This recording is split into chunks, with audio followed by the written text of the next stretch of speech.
as we celebrate two of the greatest pillars of the early church today, St. Peter and St. Paul, our readings are set on a tone of encouragement. The life of St. Peter and Paul teach us that the Christian life is tough, full of challenges and hardships, yet it contains a lot of great rewards if we do not give up. In his second letter to Timothy, Paul describes the Christian life as a fight and a race. It is not a fight against flesh and blood. It's not a fight against people, but a fight against sin and evil.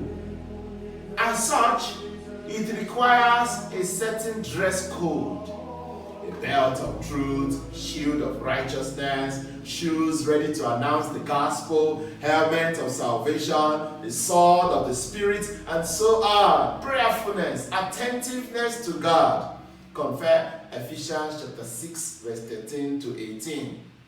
The Christian life is also a race for perfection, a race to be perfect as God is perfect.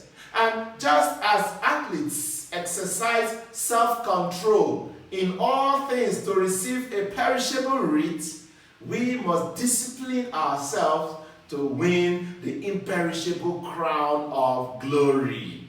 Compare 1 Corinthians chapter 9, verse 25 to 27. From the experience of Peter, we also see that the Christian life requires being actively attentive to the voice of the Spirit, being attentive to the inspiration of the Holy Spirit. As Jesus said to Peter, he said, flesh and blood has not revealed this to you, but my Father who is in heaven. Matthew 16:17. For his ability to hear from God, Peter was made the head of the church. On this rock I build my church, and the gates of hell can never prevail against it.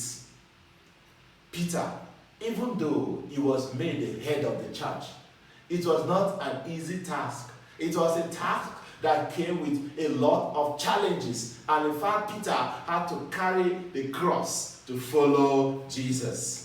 One thing that marks out the life of St. Peter and Paul was their unstoppable zeal for evangelization.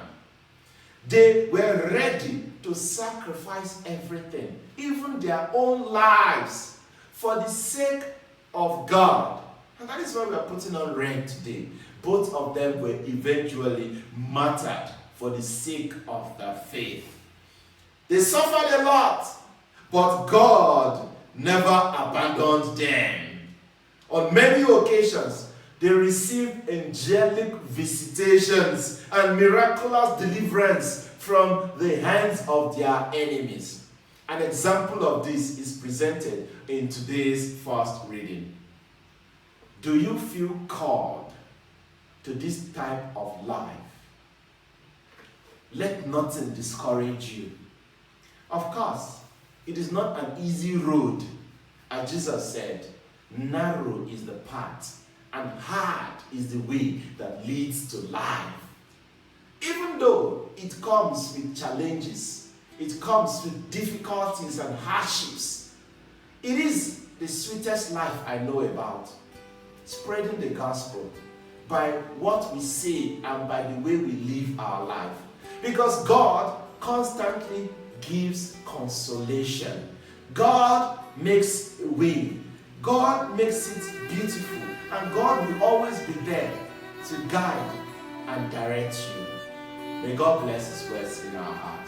May St. Peter and St. Paul intercede for us.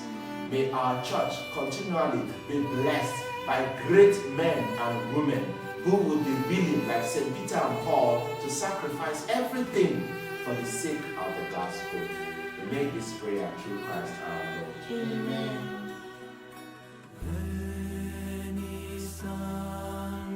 Spirit.